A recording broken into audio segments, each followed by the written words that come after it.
నమస్తే రమగారు. నమస్తే జయ. రమగారు, వ్యక్తులు బాగుంటేనే సమాజం బాగుంటుంది.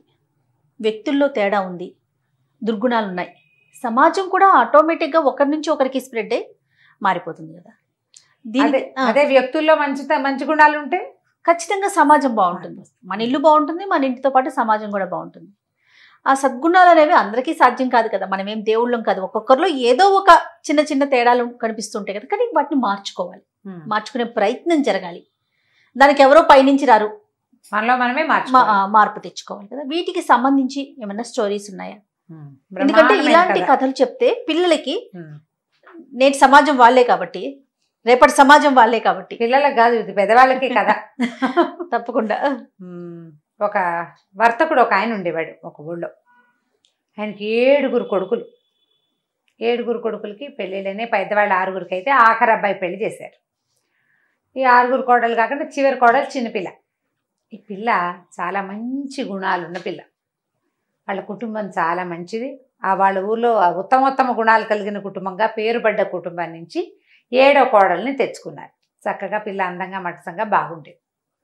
అయితే ఏంటట, ఈరోజు ఏవో పని వాళ్ళు వీళ్ళు ఎవరి పనులు వాళ్ళు చేసుకునేవాళ్ళు. వర్తకులు కదా, వ్యాపారం కూడా నడిచేది బాగా. కొట్టేదో ఉంది వాళ్ళకి. మగ పిల్లలంతా కొట్టు వ్యవహారం చూసుకునేవాళ్ళు, వ్యాపారం సంగతులు. తండ్రి కొడుకులు వ్యాపారం చూస్తే అత్త కోడళ్ళు ఇల్లు వాకిలి గమనించుకునేవాళ్ళు అనమాట. వంట చేయాలి రోజు. నువ్వంటే నువ్వు అని అత్త కోడళ్ళంతా వాదించుకుంటూ ఉండేవాళ్ళు. వంతులు కోడళ్ళకి. ఈ వంతుల్లో నా వంతు వచ్చినప్పుడు, నాకు తలకాయ నొప్పిగా ఉన్నప్పుడు నువ్వు సహాయం చేయలేదు కాబట్టి, నీ వంతు వచ్చినప్పుడు నేను ఎందుకు చేయాలి, నేను బాగున్నా కూడా అని ఇలా వత్సందాలు పోయేవాళ్ళు. ఆ వంటకి ఎప్పుడు దీర్ఘాలే, సనుకోటాలే, చేసి అవతల పారేయటాలే, తగలబెట్టటాలే అవే ఉండేవి. మాడగొట్టటాలు అవి ఉంటూ ఉండేవి. అయితే చిన్న కోడలు కొత్తగా వచ్చింది కదా, అది చాలా చక్కగా ఉత్సాహంగా కాపురానికి రాగానే పొద్దున్నే స్నానం చేసేసి వంటగదిలో చేరేసరికల్లా అత్తగారిని, అమ్మాయి నువ్వు చిన్నపిల్లవి, నీ పైన 6 ఉన్నారు, ఎందుకే నీకు ఈ వంట పని, హాయిగా కులాసాగా ఉండు, ఈ గదిలోకి వెళ్ళు, నీ దారి నువ్వు ఆడుకో అంది. పిల్లలతో కబుర్లు చెప్పుకో అని చెప్పింది. చెప్తే అత్తగారు వెళ్ళంది, అయ్యో అదేంటండి, వంట చేసి మన వాళ్ళు 4కి పెడితే కదా, అసలు ఎవరికైనా పెట్టడం అనేది ఎంత పుణ్యకార్యం. బయట వాడెవడికో పెడితేనే పుణ్యం వస్తే, మన ఇంట్లో వాళ్ళకి చక్కగా వండి వడ్డిస్తే ఎంత పుణ్యం, ఎంత సేవ, భగవత్ సేవ. నేను చేస్తానండి అంది. పిల్ల బహుముచ్చటగా వంట చేసేసింది, అటు ఇటు చూడకుండా. అందరూ అబ్బా చిన్న కోడలు ఎంత బాగా వండింది అన్నారు. అత్తగారు అనుకుంది, మోసిని చిన్నపిల్ల, దీనికి భలే తెలుసు, నిజమే కదా, ఈ కోడలతో చేసినానేమిటి నేను, ఆ వంట ఏదో మనమే చేస్తే ఆ మంచి ఏదో నాకే వస్తుందని. మర్నాడు పొద్దున మూడో కోడలది వంట, 4వ కోడలు సహాయం. వాళ్ళిద్దరూ స్నానం పానం చేసి చక్కగా అలంకరించుకుని వచ్చేసరికి అత్తగారు వంటింట్లో గరిట తిప్పుతుంది.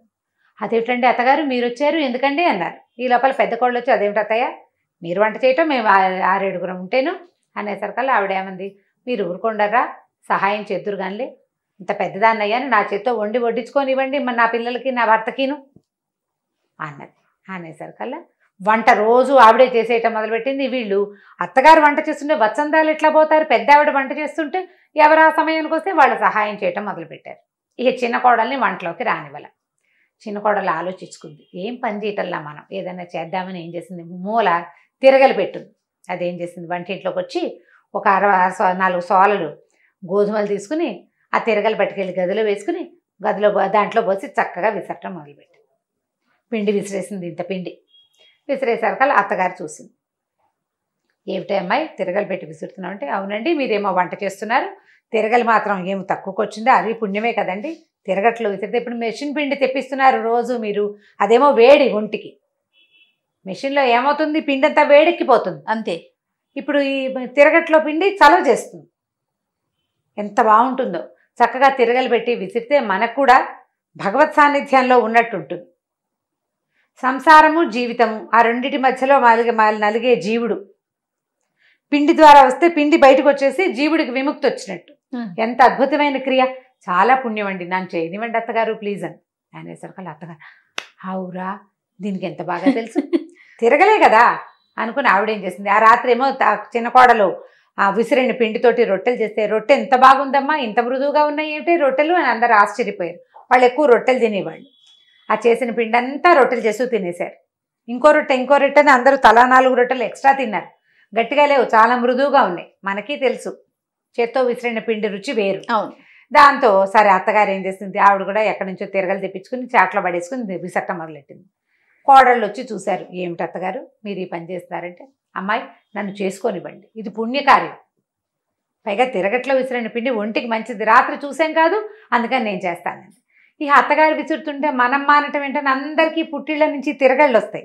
సారి ఇచ్చినప్పుడు తిరగలి, రోలు, రోకలి, కొంచెం అవన్నీ ఇస్తారుగా. తమ గదుల్లో మూల బారేసున్న తిరగళ్ళు దుమ్ములు దులిపారు కోడళ్ళంతా. ఇంత విసిరితే ఎంత పిండి వచ్చిందో అది తెల్లారేసరికి కలిపోడు పిండి. ఇదంతా ఏం చేసుకుంటాం, అందరూ విసురుతున్నారు, ఈ పిండి అంతా ఏం చేస్తా అంటే చిన్న కోడలు, చిన్నపిల్ల కదా చురుకు కదా, షాప్లో పెట్టండి, దుకాణంలో చేత్తో విసిరిన పిండి అని కనుక పెడితే చక్కగా అమ్ముడైపోతుంది. మెషిన్ పిండి కంటే ఇది మంచిది, చుట్టాలు పక్కాలు కొనుక్కుంటారు కాదు, మంచిదే, అది మంచిదే, మనకు పుణ్యం. అది పట్టుకెళ్ళి పెట్టి రోజు వీళ్ళు విసురుకోవటం మొదలుపెట్టారు. మధ్యాహ్నం భోజనాలు చేశాక తలా 1 గంట వాళ్ళ తిరగలు వేసుకుని కాసిన గోధుమలు పోసుకుని విసిరేస్తారు. ఇంట్లో వాడతారు, మిగిలినవి దుకాణానికి వెళ్ళిపోతాయి. ఈ అమ్మాయి ఏమనుకుంది, ఇదేమిటి వీళ్ళంతా కలిసి తిరగలి పని చేసేస్తున్నారు. తిరగలి కాదు, మనం స్పెషల్గా ఏదైనా చేయాలనుకుని ఏం చేసింది, వాళ్ళకి పెద్ద బావుంది బయట.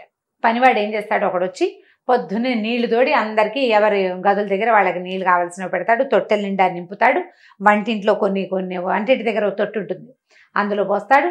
మంచినీళ్ళ బిందెలు ఏర్పడతాడు, పూజాల్లో పోసి అబ్బాయి గారుల గదుల్లో పెడతాడు, అన్నీ చేస్తాడు. ఈ అమ్మాయి వాడు లేచేసరికల్లా టపటపటపటప మొత్తం నీళ్ళని తోడు వారేసేసింది, ఆ బకెట్లో అన్నీ నింపేసింది. బయట పెట్టిన కూజాలు వాడు పొద్దున్నే కూజాలు కడిగి పట్టుకొస్తాడు, మిగిలినవి ఖాళీ తీసుకొచ్చే లోపల అన్నీ నింపేసి వాడి పని చేసేసింది. ఓ పక్కన కూర్చుని ఉన్నాడు. ఈయన మామగారు వచ్చి, ఏమిటి మీద నువ్వు ఖాళీగా ఉన్నావు, పని లేదు, నువ్వు నీళ్లు తోడదంటే, కాదండి చిన్నకోళ్ళ గారు నీళ్లు తోడిస్తుంది అన్నాడు. అనేసరికల్లా ఈయన పోయి భార్యని అడిగాడు, ఏమే చిన్న కోడలు నీళ్లు తోడింటే, ఇంత పిల్ల ఇన్ని నీళ్ళు ఎట్లా తోడిందే, ఎందుకు నీళ్ళన్నీ తోడుతోంది, పనివాడు ఉన్నాడు కదా అన్నారు. అనేసరికల్లా అత్తగారు, అమ్మో ఇదేదో మర్మం ఉంది, దీనికి తెలివి ఎక్కువనే అడిగేసరికల్లా నీళ్లు తోడడం అనేది ఎలాంటి ప్రక్రియ, ఎంత అద్భుతమైన విషయం. ఇంటిలిపాదికి కావాల్సిన నీళ్లు, జలదానం అంత దానం ఇంకొకటి ఉందా అసలు? వంట చేయనివ్వలేదు, పిండి విసరలేదు, అత్తగారు మీరు ఊరుకోండి, నన్ను నీళ్ళు తోడుకొనివ్వండి ప్లీజ్ అంటే. అనేసరికి ఈవిడనుకుంది, ఓహో నీళ్లు తోడడం కూడా దానం కిందకు వస్తుంది. పిల్లకి చాలా తెలుసు, వాళ్ళ పుట్టింట్లో బోళ్ళని ఉన్నాయి పద్ధతులు. ఆవిడ కూడా నీళ్ళు తోడుకోవడం, నాకు కావాల్సిన నీళ్ళు నేనే తోడుకుంటాను, నా భర్తకి నేనే తోడతాను, నా పెద్ద కొడుకు నేనే, నా చిన్న కొడుకు నేనే అంట మొదలెట్టింది. మిగిలిన కోడళ్ళు అనుకున్నారు, ఇదేమిటి పుణ్యమంతా అత్తగారు కొట్టేస్తే ఎట్లాగా, మనం కూడా తోడేసుకుందామని ఆ పనివాడిని వదిలేసి ఎవరికి కావాల్సిన నీళ్లు వాళ్ళు ఆ పూట వంటకి తలా ఒక బకెట్ ఎత్తి ఆ టబ్బులో పోసేస్తారు, దొడ్లో నీళ్లు వాళ్లే తోడేస్తున్నారు. చిలకలాగా అలంకరించుకోవట్లేదు, ముందు వ్యవహారం చూస్తున్నారనమాట. నీళ్ల పని కూడా తెమిలిపోయింది. అక్కడి నుంచి ఈ పిల్ల ఏమనుకుంది, ఓహో ఇది కూడా కాదని చెప్పి ఇల్లు ఊడటం మొదలుపెట్టి, ఇల్లు ఊడుస్తుంటే ఈ లోపల పనివాడిని తీసేస్తామన్నారు. తీసేస్తామంటే ఈ అమ్మాయి ఏమంది, అయ్యో పాపం వాడి అన్నం పోగొట్టడం ఎందుకంటే వేరే పనిలో పెట్టుకోండి అతన్ని, అంతేగాని ఉద్యోగం మానిపిస్తే ఎట్లా, మేము నీళ్ళు తోడుకుంటున్నామని మానిపిస్తారా, ఇంకో పని చేయించండి వాడితోటని ఆ పనివాడిని పక్కకు పెట్టించింది. పనివాడు వచ్చి నీళ్లు తోడు, ఎవరి నీళ్ళు వాళ్ళే టపటపా తోడేసుకుంటారు, తలా ఒక 4 బకెట్లు, ఎంతలోకి తోడాలి. అక్కడి నుంచి ఇల్లు ఊడవటం మొదలుపెట్టింది. అత్తగారు అది కూడా గమనించింది. ఏమిటి అమ్మాయి అంటే, కాదు అత్తగారు, ఇల్లు శుభ్రంగా ఉంచడం అనేది మహత్తర కార్యం, అందరినీ జబ్బుల నుంచి రక్షిస్తాం మనం, అదెంత పుణ్యం. ఒక డాక్టర్కి ఎంత పుణ్యం వస్తుందో ఇల్లు ఊడ్చేవాడికి అంత పుణ్యం వస్తుందండి. సరే ఆవిడేమనుకుంది, నేను ఊడుస్తానని ఆవిడ చీపురు లాక్కుంది. మిగిలిన వాళ్ళంతా మీరు ఊడవటం ఏమిటండి, అలా వద్దు, ఎవరి గది వాళ్ళు ఊడ్చుకుందాం, ఎవరి పుణ్యం వాళ్ళు సంపాదించుకోవచ్చు, హాయిగా గొడవ లేదు. 5 నిమిషాల్లో గది ఊడవడం అయిపోతుంది. హాల్లో తలా పక్కకి తోసిస్తే గుమ్మం బయటికి వెళ్ళిపోతుంది, పనివాడు వాకిలు ఊడుస్తాడు, సరిపోతుంది. ఇల్లు ఊడ్చేసుకుంటున్నారు. ఈ ఇల్లు ఊడ్చే పని కూడా అమ్మాయి చేతిలో, అది ఇల్లు మొత్తం ఊడ్చి పుణ్యం సంపాదించుకుందాం అనుకుంది పిల్ల. ఒక్క గదే ఊడొస్తే ఎంతలోకి అవుతుంది, పని లేదు మనకి. గిన్నెలు తోవడానికి కూర్చుంది. అత్తగారు గిన్నెల సమార్జనానికి కూడా వచ్చేసింది.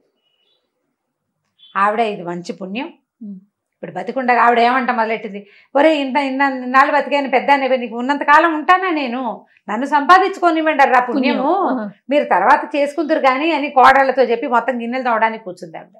అయ్యో బాబు ఇది ఎట్లాగా మీకు సహాయం చేస్తాం, కనీసం ఎవరి కంచాలు, ఎవరి మొగుడు కంచాలు, ఎవరి పిల్లల కంచాలు తోమేసుకుందాం, గిన్నెలు సామూహికంగా తోమేసేద్దాం, పుణ్యం. గిన్నెలు తోమేశారు. అక్కడి నుంచి ఈవిడేం చేయడం మొదలుపెట్టింది, ఈ అమ్మాయి ఎవరైనా వాకిట్లోకి రాగానే ఒక గుప్పెడు బియ్యం తీసుకెళ్ళి వేయటం మొదలెట్టి. ఈవిడ అడిగింది, ఏమిటి అమ్మాయి అలా చేస్తున్నావు ఏమిటి అంటే, అది కాదండి ఇన్ని పనులు చేద్దామనుకున్నా మీరు ఏ ఒకటి చేయనివ్వట్లేదు, దానమైనా చేసుకొనివ్వాలి కదా, నన్ను దానం చేసుకొనివ్వండి. దానం చేస్తే అద్భుతమైన పుణ్యం. ఏ దానమో మీరు నన్ను చేయనివ్వట్ల, కనీసం నేను ఈ బియ్యము కాస్త గోధుమలు కొంచెం చారెడు గోధుమ పిండి ఎవరికైనా ఇస్తే అన్న పుణ్యం వస్తుందండి నాకు అనేసరికల్లా ఈవిడ ఏమనుకుంది, ఓహో దానం చేయాలి, సరేలే బియ్యాలు అవి అది ఎలాగో ఇస్తుందని ఈ సేటు గారికి ఉన్నారుగా భర్తకి చెప్పింది, ఏమంటే మీకు పని వాళ్ళు చాలామంది ఉన్నారు కదా కొట్లో, వాళ్ళందరికీ బట్టలు ఇస్తానండి నేను అంతే. ఆయన సంతోషించాడు. పని వాళ్ళకి బట్టలు ఇవ్వడం తన ఖర్చు, తన భార్య ఇస్తానంటే ఓకే, ఆవిడ దగ్గర బోళ్ళు బట్టలు ఉంటాయి ఇచ్చుకుంటుంది. సరే అందరికీ బట్టలు ఇచ్చారు. మెల్లిగా కోడళ్ళు కూడా మొదలుపెట్టారు. బోళ్ళంతా తమకు పనికిరానివి ఎక్కువగా ఉన్నవి వస్తువులు చేరనివ్వకుండా ఇంట్లోకి ఏదైనా కొత్తది తెచ్చుకోవాలంటే పాతది తీసుకోమని ఎవరికైనా ఇవ్వటం మొదలుపెట్టారు. వీళ్ళింట్లో నిరంతరము చకచకలాడుతూ ఎవరి పనులు వాళ్ళు చేసేసుకోవటము, పెద్దగా మాట్లాడుకోవటానికి మాట్లాడుకుంటారు, పోట్లాడుకునేందుకు అవకాశం లేదు, టైం లేదు. గోధుమ పిండి విసిరేస్తారు, కొట్లోకి వెళ్ళిపోతుంది. అమ్మిన డబ్బంతా మామగారు కోడళ్ళకి ఇవ్వటం మొదలుపెట్టారు. వీళ్ళ చేతుల్లోకి డబ్బులు వస్తున్నాయి, వీళ్ళు గుడికి గోపురానికి వాకిట్లోకి వచ్చిన ముష్టివాడికి దానం చేస్తారు. సంపద ఇతోధికంగా రావడం మొదలుపెట్టింది. సంపద రాదు మరి, ఇస్తుంటే వస్తూ ఉంటుంది కదా. చుట్టుపక్కల వాళ్ళ సమాజంలో ఈ శెట్టిగారి సమాజం జనం అంతా చూడడం మొదలుపెట్టారు, ఏమిటి వీళ్ళ ఇంట్లో ఏదో చేస్తున్నారు అని. మెల్లిగా పెద్ద కోడలు ఫ్రెండ్స్, చిన్న కోడలు ఫ్రెండ్స్, మూడో కోడలు ఫ్రెండ్స్, ఏమిటే మీ ఇంట్లో మీరు ఈ మధ్య చాలా బాగున్నారు, నగలు చేయించాడు ఆయన కోడళ్ళకి, డబ్బులు ఎక్స్ట్రా వచ్చేసరికి నగలు నాణ్యాలు. ఈ చిన్న కోడలు ఏం చేసింది, తన నగలు పట్టుకెళ్ళి పెద్ద కోడలికి ఇచ్చింది. అక్కయ్య మీకు ఆడపిల్లలు ఉన్నారు, రేపొద్దున పెళ్ళిళ్ళు వస్తే మాకు ఇంకా పిల్లలు లేరు, మా పుట్టింటి వాళ్ళు బోళ్ళు నగలు ఇచ్చారండి, నాకెందుకు ఈ నగలన్నీ, పిల్లలకు పెట్టుకోండి చక్కగా నగలు పట్టుకెళ్ళి ఇచ్చేసింది. అది మరీ దానం అని చెప్తోంది.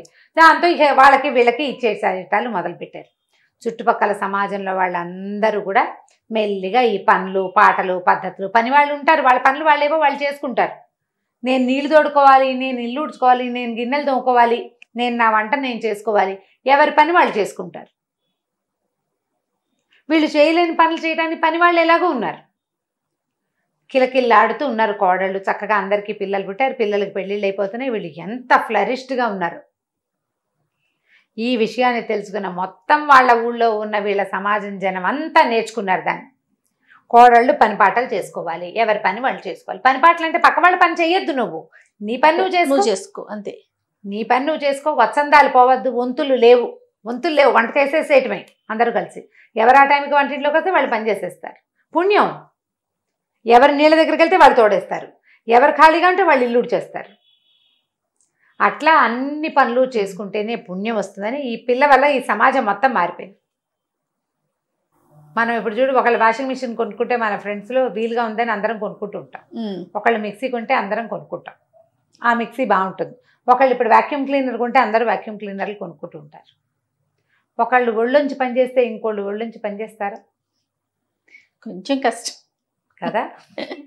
ఉద్యోగాలు చేస్తారు, ఉద్యోగాలు చేస్తున్నాం జయ మనం కూడా. అప్పుడు పరిస్థితి వేరు, ఇప్పుడు పరిస్థితి వేరు. ఆడపిల్లల్ని చదివించటము, ఒకళ్ళని చూసి మెల్లిగా అందరూ మొదలుపెట్టారు. అమ్మాయిల్ని ఉద్యోగాలకు పంపించటము అందరూ మెల్లిగా మొదలుపెట్టారు. కాస్త లేటుగా పెళ్ళిళ్ళు ఇవాళ రేపు ఎవరు చేస్తున్నారు అని. ముక్కు పుడక కుట్టించడం. నేను మా సచివతికి 2 ఆడపిల్లలు ఉన్నారు, చిన్నప్పటి నుంచి వాళ్ళని మేమే చదివించాం, మా దగ్గరే ఉన్నారు, పెద్దవాళ్లే పిల్లలు.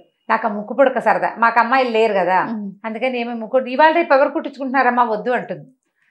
ఎవరైనా కుట్టించుకోవడం ఎందుకే, మనమే స్పెషల్గా చేద్దామన్నా దాన్ని. ఎవరు చేయని పని మనం ఎందుకు చేయాలి? అది అందరూ చేస్తే అందరూ చేస్తారు. అవును, అంతే కదా. ఫ్యాషన్లు కూడా అంతే, కొంతమంది చేస్తుంటే వాళ్ళ వెనకాల పడి మిగిలిన వాళ్ళు చేస్తుంటారు. అదే ఇప్పుడు ఏంటంటే ఎవరి పని వాళ్ళు చేసుకోవటం అత్యద్భుత పుణ్యకార్యం అంతే. అందులో ఒకళ్ళని ఇబ్బంది పెట్టేది ఉండదు, ఇంకొకరి మీద ఆధారపడేది ఉండదు. కాబట్టి ఇలా సమాజాన్ని మార్చుకోవాలి. చాలా బాగుంది, సూపర్ రమ్మగారు. చిన్న కోడలి కదా, మంచి తెలివైన పిల్ల, చాలా బాగుంది రమ్మగారు. ఇంకొక స్టోరీతో మళ్ళీ కలుద్దాం. నమస్తే. నమస్తే జయ. ఇక ఈ వీడియో కనుక మీకు నచ్చినట్లయితే లైక్ చేయండి, షేర్ చేయండి. మరిన్ని వీడియోస్ కోసం మా ఛానల్ని సబ్స్క్రైబ్ చేసుకోండి.